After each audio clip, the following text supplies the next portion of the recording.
Ma'asyiral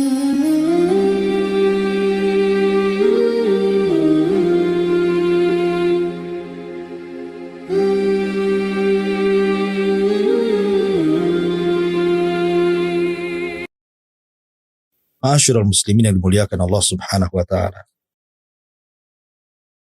Kita mulai kisah ini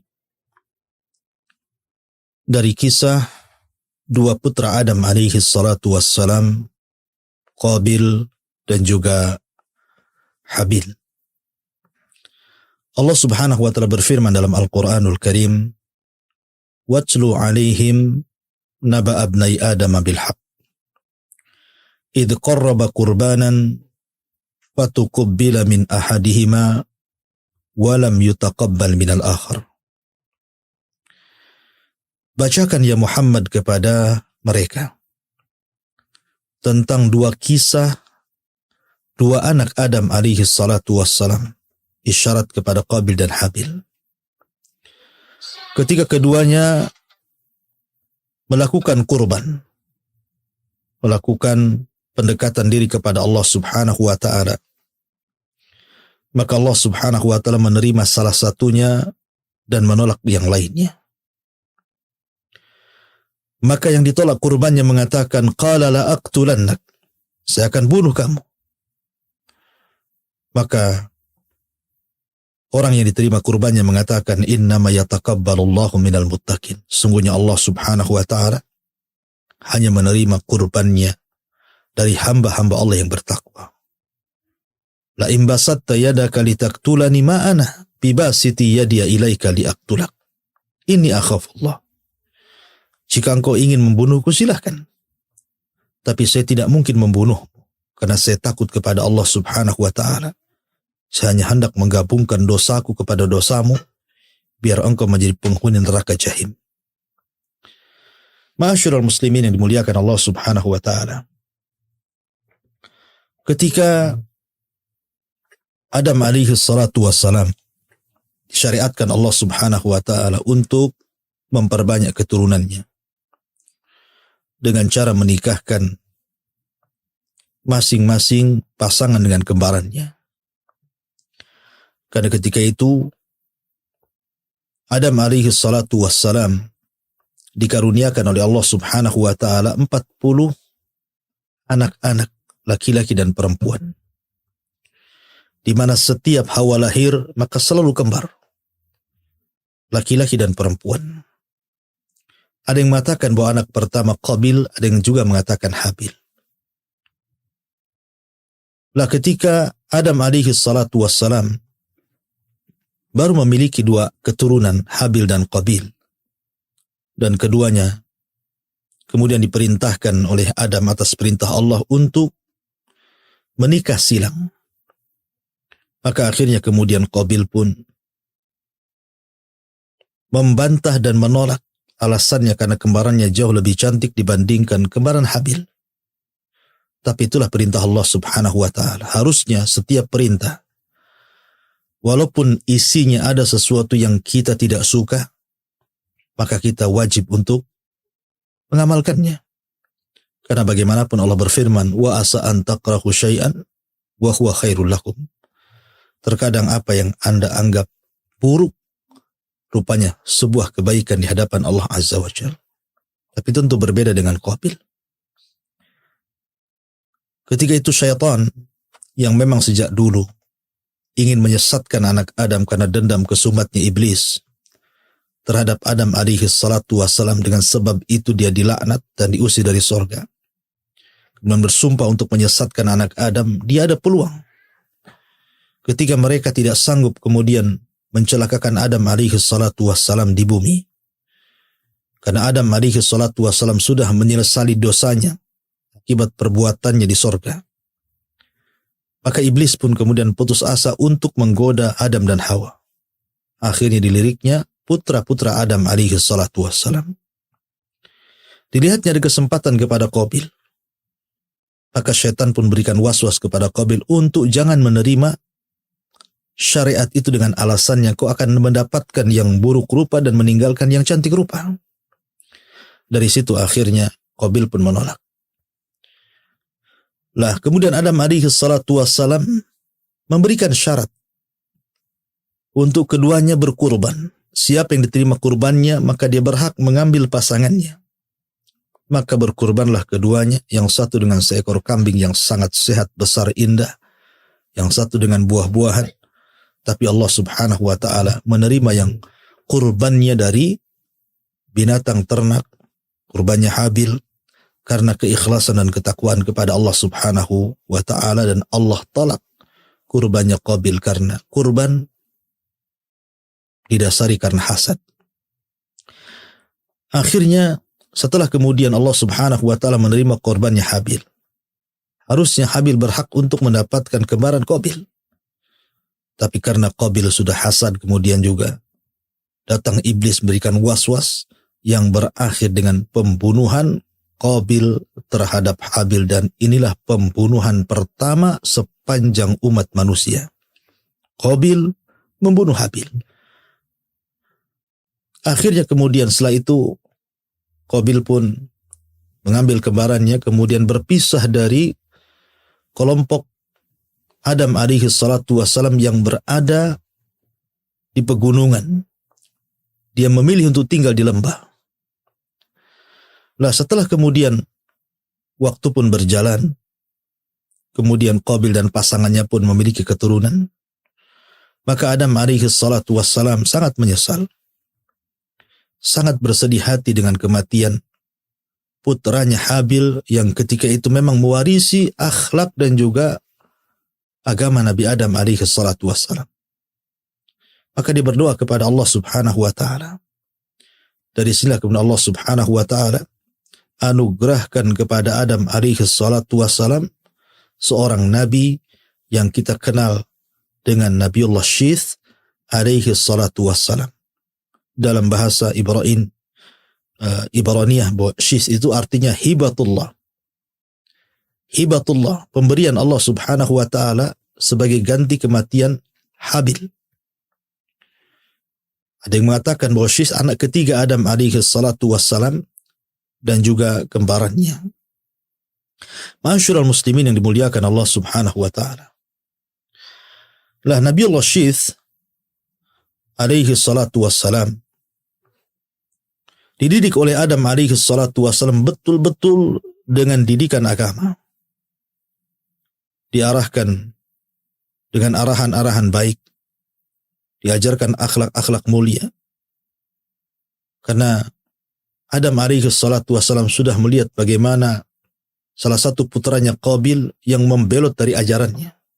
Tapi ingat sekali lagi, zaman itu belum ada penyimpangan akidah. Baru sebatas penyimpangan terhadap akhlak dan juga terjadi pembunuhan. Tapi mereka masih mentauhidkan Allah Azza wa Jal. Nah, Syith alaihi salatu wassalam, dialah yang kemudian membimbing kaumnya Adam alaihi salatu wassalam, menggantikan posisi ayahnya Adam alaihi salatu wassalam untuk membimbing umat ini. Lah ketika kerusakan yang luar biasa terjadi pada kabilahnya Qabil yang berada di lembah, karena juga tidak ada seorang nabi yang diutus kepada mereka. Mereka menolak ajaran ayahnya Adam alaihi salatu wassalam. Maka anak keturunan dan kaumnya Qabil pun menjadi rusak. Bahkan di antara kemungkaran yang disebutkan oleh Abdullah bin Abbas radhiyallahu anhuma ketika mentafsirkan ayat wala tabarrujna tabarrujal jahiliyatil ula, dan hendaklah seorang wanita jangan bersolek seperti bersoleknya wanita-wanita jahiliyah. Abdullah bin Abbas radhiyallahu anhuma mentafsirkan bahwa salah satu tafsirnya mengatakan bahwa ayat ini isyarat kepada dua kaum di zaman Nabiullah Adam alaihi salatu wassalam. Pertama kaum Adam alaihi salatu wassalam yang berada di perbukitan, dan yang kedua kaumnya Qabil yang berada di lembah. Lah kaumnya Qabil yang ada di lembah ini rusak karena tidak ada yang menasihati mereka, apalagi Mang Qabil sendiri akhlaknya tidak baik. Maka mulailah mereka tabarruj. Mereka suka bersolek. Kehidupan mereka rusak. Dan inilah awal tabarruj dalam umat manusia, kaumnya Qabil. Mereka suka telanjang. Mereka suka menampakkan aurat. Berbeda dengan kaum Adam alaihi salatu wassalam yang dibimbing oleh Syith alaihi salatu wassalam yang berada di perbukitan. Mereka diarahkan untuk tidak tabarruj. Mereka diarahkan untuk menutup aurat mereka, berakhlak dengan akhlak yang baik. Dan diajarkan aturan-aturan agama dan ibadah kepada Allah subhanahu wa ta'ala. Sampai suatu ketika, Iblis melihat peluang lagi. Setelah meninggalnya Adam alaihi salatu wassalam, kemudian berkembangnya kaum Qabil itu, Iblis datang. Menyerupai seseorang, kemudian ingin bekerja di salah satu kebun dari salah satu kaumnya Qabil yang ada di lembah tadi. Kemudian mulailah Iblis mengajarkan kepada mereka musik-musik dan juga lagu-lagu yang tidak ada faedahnya untuk memalingkan di jalan Allah subhanahu wa ta'ala. Maka diciptakanlah sebangsa seruling. Kemudian ditiupnya. Makanya kemudian Nabi SAW mengatakan bahwa mizmar seruling itu adalah suara syaitan. Ya. Maka kemudian setelah mereka diajari musik-musik, suatu ketika mereka mengadakan Id, perayaan. Kemudian mulailah mereka meniup seruling. Memulai memainkan musik, dan inilah musik pertama yang terjadi di alam semesta. Lah rupanya suara musik itu lantang sampai kemudian terdengar ke perbukitan. Lah kaum Syith yang terdidik dalam akhlak, kemudian mereka merasa bising dan penasaran. Akhirnya satu dua anak muda pun mengintai ada apa sebenarnya. Dan ketahuilah bahwa kata Abdullah bin Abbas radhiyallahu anhuma bahwa perempuan kaumnya Qabil itu cantik-cantik, tetapi laki-lakinya kurang tampan. Tetapi sebaliknya kaumnya Syith alaihi salam, laki-lakinya tampan-tampan, tetapi wanitanya kurang cantik. Maka ketika beberapa anak muda kemudian mengintai ada apa dan suara apa aneh, mereka tidak pernah mendengar musik sebelumnya. Ketika dilihat kemudian ada pesta yang sangat besar, dan laki-laki dari kaum Syith ini melihat kemolekan, kecantikan wanita-wanita kaum Qabil, akhirnya mereka tertarik dan menghabarkan kepada anak-anak muda yang lainnya. Setelah ceritakan, akhirnya mulailah mereka turun. Kemudian mereka bertatap muka antara wanita-wanita kaum Qabil yang cantik-cantik dengan laki-laki kaum Syith yang tampan-tampan. Mulailah kemudian mereka saling menyukai, berikhtilat, dan berakhir dengan perzinahan. Dan inilah perzinahan pertama yang terjadi di alam semesta. Jadi banyak kemungkaran di situ. Terjadi pembunuhan, terjadi tabarruj, sampai kemudian munculnya musik pertama di alam ini, sampai akhirnya kemudian terjadi perzinahan. Makanya zina itu tidak lepas daripada musik, tidak lepas daripada khamar, dan tidak lepas daripada ikhtilat. Ma'asyiral muslimin yang dimuliakan Allah Azza wa Jalla. Maka semakin banyaklah anak-anak muda dari kaum Syith yang kemudian bergabung melakukan maksiat dengan gadis-gadis kaumnya Qabil. Dan itu keberhasilan iblis, karena kerusakan apapun pasti di belakangnya iblis. Kerusakan apapun. Makanya Allah Subhanahu wa taala berfirman dalam Al-Qur'anul Karim, "Wala tattabi khutuwati syaitan." Janganlah kalian mengikuti langkah-langkah syaitan. Karena syaitan itu dalam menggoda terkadang tidak langsung membuat langkah-langkah mulai dari yang kecil dan berakhir dengan yang besar. Lah Syith alaihi salatu wassalam diutus oleh Allah Subhanahu wa taala untuk menjadi nabi pertama setelah Adam alaihi salatu wassalam. Lah Syith ini berusaha untuk mendakwai kaumnya. Karena bagaimanapun ada yang mengatakan bahwa Syith sebagai bentuk bahwa diangkat dia menjadi nabi dan rasul, Maka dalam sebuah hadis Nabi SAW mengatakan unzila ala Syith khamsuna sahifatan. Diturunkan kepada Nabi Allah Syith 50 sahifah, lembaran yang isinya ajaran-ajaran kebaikan, yang isinya adalah ajaran-ajaran akhlak dan cara beribadah kepada Allah Subhanahu wa taala. Makanya sebelum Adam alaihi salatu wasallam meninggal dunia, Adam mengajarkan Nabi Allah Syith tentang amalan-amalan kebaikan yang dilakukan di siang hari dan amalan-amalan kebaikan yang dilakukan di malam hari. Sampai akhirnya turun kepada Syith sahifah. Ada yang mengatakan bahwa Allah Subhanahu wa taala menurunkan kitab dari langit kepada para nabi dan rasul itu jumlahnya 104. Yang 4 ma'ruf.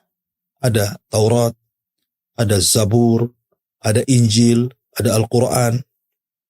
Tetapi yang 100 ini tidak diketahui namanya, hanya sekedar kalimatnya suhuf. Suhuf itu artinya lembaran-lembaran. Seperti Zabur sendiri sebenarnya lembaran-lembaran. Zabur itu kan tidak tebal. Hanya beberapa lembaran saja. Yang kemudian menjadi tarannum, menjadi sebuah bait-bait syair yang kemudian selalu dilantunkan oleh Nabiullah Daud alaihi salatu wassalam sampai suaranya luar biasa. Karena Daud memiliki suara yang sangat indah sampai suaranya diikuti oleh gunung-gunung dan juga burung-burung. Nah, sahifah itu lembaran-lembaran. Nah, dari 100 lembaran itu 50 lembar diberikan kepada Nabi Allah Syith alaihi salatu wassalam. Kemudian yang 30 lembar nanti akan sampai kisahnya diberikan kepada Idris alaihi salatu wassalam. Kemudian yang 10 lembar diberikan kepada Nabi Musa alaihi salatu wassalam selain Taurat, dan yang 10 lembarnya diberikan kepada Ibrahim alaihi salatu wassalam, maka lengkaplah 100. 50 kepada Syith, 30 kepada Idris, 10 kepada Musa, dan 10-nya lagi kepada Ibrahim alaihi salatu wassalam. Dan Al-Quran mengisyaratkan inna hadha lafi suhufil ula suhufi Ibrahim wa Musa. Sesungguhnya Al-Quran ini terkandung isi suhuf-suhuf terdahulu. Suhufnya Syith, suhufnya Idris, termasuk juga suhufnya Ibrahim dan juga suhufnya Musa.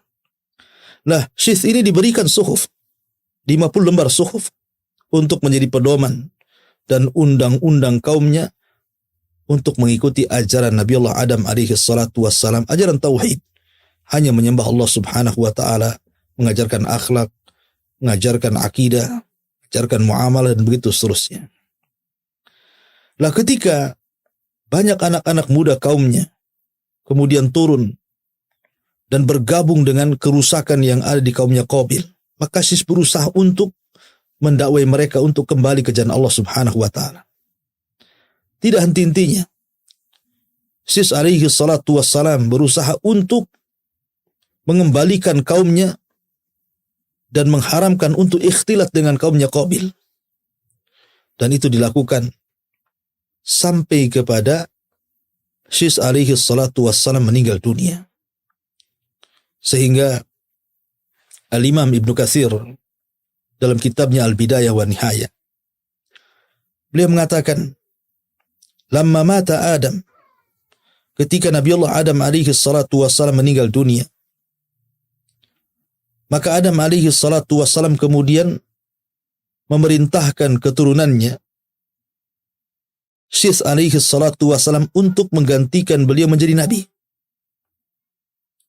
Maka ketika Allah Subhanahu wa taala takdirkan Qabil membunuh saudaranya Habil, maka kemudian sebagai pengganti Habil adalah Syith alaihi salatu wassalam. Tapi setelah kemudian Syith meninggal dunia, maka dimerintahkan salah satu putranya yang bernama Anush untuk menggantikan dirinya, terus mendakwahkan kepada kebaikan. Kemudian setelah Anush meninggal dunia, maka kemudian Anush pun mewasiatkan putranya Qainan untuk melanjutkan perjuangan kakeknya Syith dan Adam untuk menyeru manusia kepada kebaikan. Kemudian setelah Qainan meninggal dunia, maka Qainan pun kemudian mewasiatkan kepada putranya yang bernama Mahlail yang konon kata Imam Ibnu Katsir, Mahlail ini orang-orang Persia menganggap dia adalah Malikul Aqalim Sab'ah, raja yang menguasai 7 iklim. Dan dia orang yang pertama kali menebang pohon. Bahkan dialah yang kemudian membangun negara yang disebut dengan Babil. Bahkan ada yang mengatakan, dialah yang mengumpulkan para tentara untuk melawan dan berperang melawan iblis dan tentaranya. Yang kemudian akhirnya tentara iblis pun lari tunggang langgang ke gunung-gunung, ke hutan-hutan, ke padang pasir, dan begitu seterusnya. Lah ketika Mahlail kemudian meninggal dunia, maka kemudian dia wasiatkan kepada putranya yang dikenal dengan Idris alaihi salatu wassalam. Dan dia nabi yang ketiga setelah Adam, kemudian Syith, kemudian Idris alaihi salatu wassalam, yang dikenal namanya adalah Khanuh ibn Mahlail ibn Qainan ibn Anush ibn Syith ibn Adam alaihi salatu wassalam. Ma'asyiral muslimin yang dimuliakan Allah subhanahu wa ta'ala. Allah subhanahu wa ta'ala memang tidak menyebutkan tentang kisah Syith dalam Al-Quranul Karim. Tapi ada isyaratnya dalam hadis Nabi SAW sebagaimana yang tadi saya sebutkan. Berbeda dengan Idris. Idris alaihi salatu wassalam disebutkan dalam Al-Quran.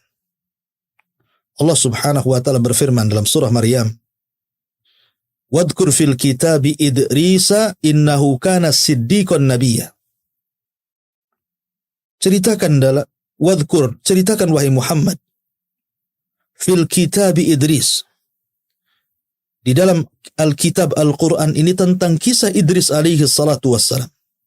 Innahu kana siddiqan nabiyya. Sesungguhnya Idris adalah orang yang sangat jujur dan dia adalah seorang nabi. Wa rafa'nahu makanan 'aliyya. Dan kami angkat Idris ke tempat yang paling tinggi. Anda harus tahu bahwa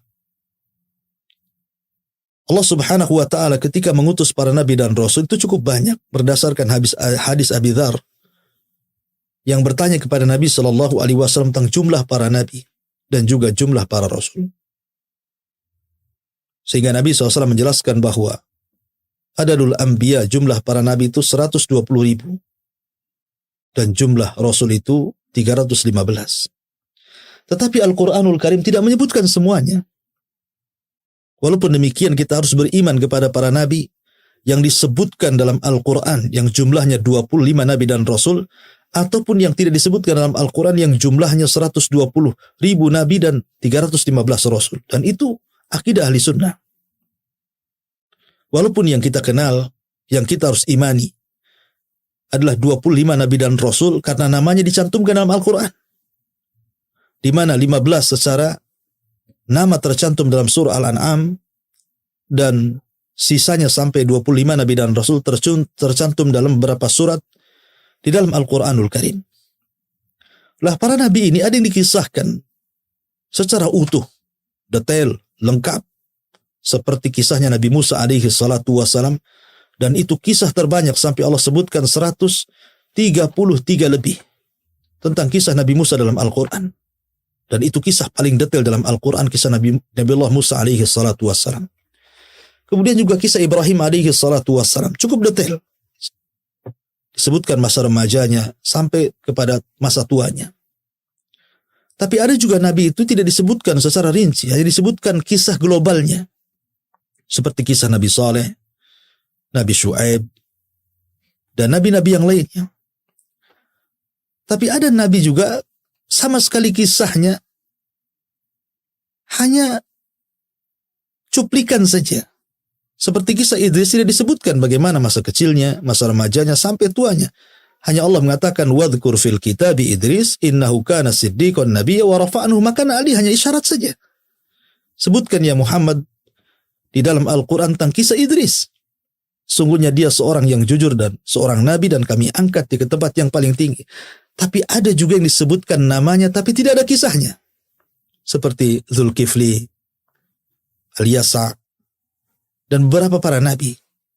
Walaupun demikian tetap kita mengacu kepada Al-Quran dan Sunnah yang sahih tentang kisah para nabi dan rasul. Walaupun disisipkan tentang kisah Israiliyat, tentu kisah-kisah yang tidak bertentangan dengan Al-Quran dan Sunnah, karena Nabi SAW bersabda, hadithu an Bani Israel wala haraj. Ceritakan tentang kisah Bani Israel, dan itu tidak mengapa selama tidak bertentangan dengan Al-Quran dan Sunnah. Ada perselisihan para ulama tentang siapa Idris. Ada yang mengatakan bahwa Idris itu adalah Ilyas. Jadi Idris dengan Ilyas itu sebenarnya satu orang. Ada yang mengatakan Idris, ada yang mengatakan Ilyas. Sebagaimana Imam Al-Bukhari menyebutkan dari Abdullah bin Mas'ud radhiyallahu anhu dan juga Abdullah bin Abbas radhiyallahu anhuma, anna Ilyasa huwa Idris. Bahwa Ilyas adalah Idris. Menunjukkan bahwa Idris dengan Ilyas itu satu orang sebenarnya.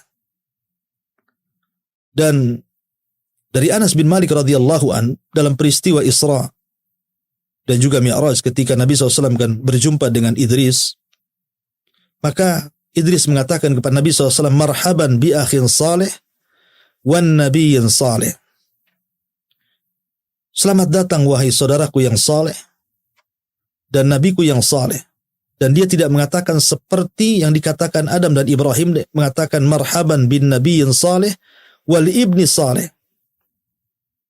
Selamat datang wahai nabi yang saleh dan anakku yang saleh. Maka ini juga cerita bahwa Nabi SAW berjumpa dengan Idris. Dan ada yang mengatakan sekali lagi bahwa Idris adalah Ilyas, tetapi pendapat yang kuat wallahu alam bahwa Ilyas sendiri dan juga Idris sendiri. Dan itu yang dikuatkan oleh Imam Ibnu Katsir rahimahullahu ta'ala, wa anna Ilyas laisa huwa Idris. Bahwa Ilyas itu bukan Idris. Ilyas sendiri, Idris sendiri, artinya Ilyas ada kisahnya, Idris juga ada kisahnya yang sekarang sedang kita ceritakan. Ma'asyiral muslimin yang dimuliakan Allah Azza wa Jalla, sebenarnya Idris itu dilahirkan ketika Adam alaihi salatu wassalam masih hidup. Ada yang mengatakan ketika Adam berusia cukup tua, di mana Idris berjumpa dengan Adam itu sekitar 120 tahun sebelum meninggal Adam alaihi salatu wassalam. Ada yang mengatakan 308 sebelum meninggalnya Adam alaihi salatu wassalam, Idris lahir. Artinya bahwa Idris masih berjumpa dengan Adam alaihi salatu wassalam. Nah, Adam itu juga diberikan usia cukup panjang. Ada yang mengatakan usianya 1000 tahun, tapi kemudian dikurangi menjadi 960 tahun, karena yang 40 tahunnya diberikan kepada salah satu umatnya yang sangat menakjubkan Adam dalam mimpinya, dialah Daud alaihi salatu wassalam. Nanti akan sampai kisahnya. Tapi yang jelas bahwa Nabiullah Idris alaihi salatu wassalam diberikan oleh Allah subhanahu wa ta'ala kecerdasan. Maka disebut Idris dari kalimat dirasah. Karena di antara keistimewaan daripada Idris alaihi salatu wassalam, di mana dia awal man khatta bil qalam, bahwa dia adalah nabi yang pertama kali mencatat dengan pena. Jadi dia orang yang pertama kali mencatat dengan pena. Dan juga diberikan ilmu yang luas dan luar biasa. Dia suka membaca. Lah Idris alaihi salatu wassalam ketika melihat kemungkaran dari kaumnya Qabil yang semakin hari semakin rusak kondisinya, maka Idris pun kemudian mulai mengumpulkan kaumnya, kemudian mengajak berjihad untuk menumpas kemungkaran yang ada pada kaumnya Qabil. Dan dialah nabi yang pertama yang melakukan jihad, nabi pertama yang menawan, dan nabi pertama yang mengambil harta rampasan perang. Tetapi harta rampasan perang sejak zaman Idris alaihi salatu wassalam sampai Nabi Isa alaihi salatu wassalam belum dihalalkan. Jadi mereka hanya mengambil harta itu, kemudian diserahkan kepada Allah Azza wa Jalla dengan cara diletakkan di bukit-bukit dan gunung-gunung. Kemudian akan datang api yang menyambar. Kalau seandainya harta itu disambar api, dilahap api, kemudian hangus dan habis, menunjukkan jihadnya diterima.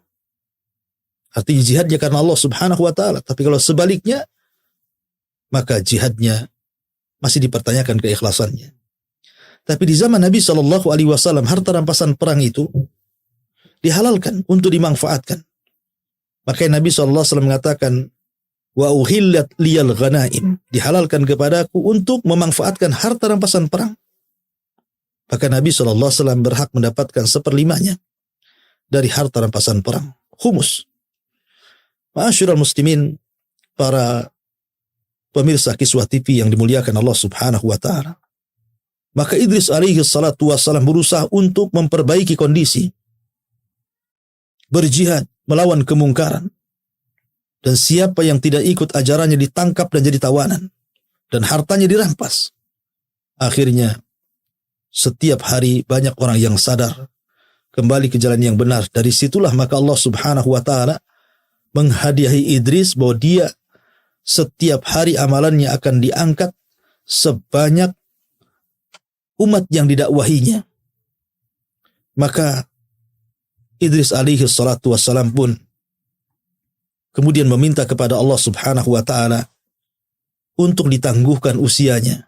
Setelah dia mendapatkan habar, dia mendapatkan pahala sebanyak kaumnya, kebaikan kaum yang dakwahinya, maka dia ingin diperpanjang usianya supaya makin banyak lagi kebaikan yang akan diangkat ke hadapan Allah Subhanahu wa ta'ala. Ada juga kisah tentang kematian Idris alaihi salatu wassalam. Ketika Allah Subhanahu wa ta'ala berfirman, wa rafa'nahu makanan aliyya, kami angkat Idris ke tempat yang tinggi. Maka ada kisah Israiliyat bahwa ketika Idris alaihi salatu wassalam, sebagaimana dikatakan oleh Ka'ab al-Akhbar, ketika Allah Subhanahu wa ta'ala mewahyukan kepadanya bahwa dia akan mengangkat setiap hari pahala seluruh amalan Bani Adam. Kemudian Idris pun berdoa kepada Allah Azza wa Jalla untuk ditangguhkan usianya agar jangan cepat diwafatkan. Berjumpalah Idris dengan malaikat Jibril. Kemudian dia meminta kepada Jibril untuk dipertemukan dengan malakul maut. Maksudnya supaya Idris bernego dengan malakul maut agar jangan dulu dicabut nyawanya dan agar ditangguhkan usianya. Maka kemudian Iblis pun diangkat oleh Jibril ke langit. Kemudian sesampainya di langit yang keempat, tiba-tiba malakul maut sudah menunggu di situ. Jibril pun heran, kenapa malaikat maut sudah ada di situ? Maka Jibril bertanya, kenapa engkau sudah di sini? Maka malakul maut mengatakan bahwa Allah memerintahkan aku untuk mencabut nyawa seorang manusia di langit ini. Aku pun heran, mana ada manusia di sini? Rupanya di situ ada Idris yang dibawa oleh Jibril. Subhanallah. Idris ingin meminta tangguhan usia, sementara malakul maut diperintahkan Allah untuk mencabut nyawa Idris. Itulah kematian. Apabila datang kematian, maka tidak ada yang mampu mencegahnya. Walaupun kita berusaha untuk membentengi diri kita, rumah kita, tetap saja. Walau kuntum fi burujim musayyadah, aina ma takunu yudrikumul maut, walau kuntum fi burujim musayyadah. Dimanapun kau berada, kematian itu pasti akan menjemput dirimu, walaupun kau bentengi rumahmu, dirimu, dengan apapun benteng, tetap saja kematian itu akan menjemput siapapun. Kalau sudah datang takdirnya, la yastakhiruna sa'atan wa la yastaqdimun. Tidak mungkin mundur, tidak mungkin maju. Kullu nafsin dha'iqatul maut, setiap jiwa pasti akan mati. Ada yang mengatakan seperti itu, bahwa Idris meninggal di langit keempat. Dan itu makna ayat wa rafa'nahu makanan aliyya, dan kami angkat Idris ke tempat yang tinggi. Tapi ini kisah Israiliyat. Tapi ada juga yang mengatakan bahwa Idris tidak meninggal di langit. Idris meninggal di bumi. Karena semua manusia meninggal di bumi. Sebagaimana Adam alaihi salatu wassalam diturunkan dari sorga, supaya dia meninggal di bumi. Adapun Isa alaihi salatu wasalam diangkat ke langit, dia akan diturunkan kembali di akhir zaman dan akan meninggal di bumi. Jadi semua manusia akan meninggal di bumi. Tidak ada satupun manusia akan meninggal di langit. Tapi ini masalah khilaf para ulama. Tapi yang jelas bahwa kisah Nabi Syith dan kisah Nabi Idris alaihi salatu wasalam, kedua nabi ini berusaha untuk memperbaiki kaumnya. Memperbaiki bagaimana umatnya kembali ke jalan Allah Subhanahu wa taala. Namun perlu dicatat bahwa di zaman itu belum ada penyimpangan akidah sama sekali. Belum ada. Jadi penyimpangan mereka itu hanya melakukan dosa besar, pembunuhan, kemudian perzinahan, kemudian munculnya alat-alat musik, ya, kemudian juga menampakkan aurat, ikhtilat dan yang semacamnya. Tapi mereka semua masih mentauhidkan Allah, baik kaumnya Qabil ataupun kaumnya Sis alaihi salatu wassalam. Sampai pada waktunya ketika Idris alaihi salatu wassalam meninggal dunia. Dan Idris ajarannya masih dipegang oleh anak turunannya. Sampai kepada ada satu keluarga yang disebut dengan keluarga Wud, atau Quran menyebutnya Wad, memiliki beberapa anak. Ada Yaghus, ada Ya'ub, ada Nasr, yang disebutkan di dalam surah Nuh. La tadarunna waddan wala suwa'an wala yaghutha wa ya'uqa wa nasra. Jadi keluarga Wud ini adalah umatnya Idris alaihi salatu wassalam yang paling soleh yang tersisa kala itu. Baik, dermawan, cerdas, saleh, dicintai umatnya. Sampai akhirnya kemudian Wud pun meninggal dunia. Kemudian digantikan oleh Yaghus, digantikan oleh Ya'uq, digantikan oleh Nasr. Akhirnya semua anak-anaknya juga meninggal dunia sehingga hilanglah kedua. Hilanglah percontohan yang baik. Mulailah akhirnya syaitan datang kembali, membisikkan kepada generasi pertama yang merupakan murid-muridnya keluarga Wud dan mengatakan, kenapa kalian tidak membuat patung? Ambil batu, kemudian pahat, buat semacam berhala, ya, gambarlah mereka supaya kalian diingatkan dengan kebaikannya. Maka mulailah generasi pertama mereka membuat patung, dan inilah pembuatan patung pertama, tapi belum disembah. Kemudian datang generasi kedua. Kata syaitan, kenapa kalian tidak memproduksi banyak-banyak? Letakkan di rumah-rumah kalian. Supaya tidak ada satu rumah pun kecuali ada patungnya orang saleh. Buatlah patung yang sedang sujud, yang sedang ruku, yang sedang bersedekah. Supaya kalian terangsang untuk melakukan ibadah. Sampai datang generasi ketiga, keempat yang tidak mengetahui kenapa generasi pertama buat patung. Akhirnya kemudian syaitan pun mendatangi mereka dan mengatakan, aku hidup di zaman bapak dan kakek kalian, sesungguhnya mereka membuat patung ini agar kalian menyembahnya. Maka terjadilah kesyirikan pertama setelah Idris alaihi salatu wassalam, itu pun setelah asyratu qurun, setelah 10.000 tahun dari zaman Adam alaihi salatu wassalam, sampai akhirnya diutus kepada mereka seorang nabi yang merupakan rasul pertama di dunia, Nabi Nuh alaihi salatu wassalam. Dan nanti akan kisahnya, karena Nuh ini cukup panjang kisahnya. Jadi terjadinya kesyirikan itu setelah 1000 tahun. Ya, setelah Idris alaihi salatu wassalam meninggal dunia, kemudian muncul murid-muridnya memiliki murid-muridnya lagi, sampai akhirnya kepada keluarga Wud. Lah inilah orang soleh terakhir yang meninggal, yang akhirnya kemudian dibuat patung dan berhala, kemudian generasi setelahnya menyembahnya. Dan inilah kesyirikan pertama yang terjadi di alam semesta sampai diutus kepada mereka Nabi Allah Nuh alaihi salatu wassalam.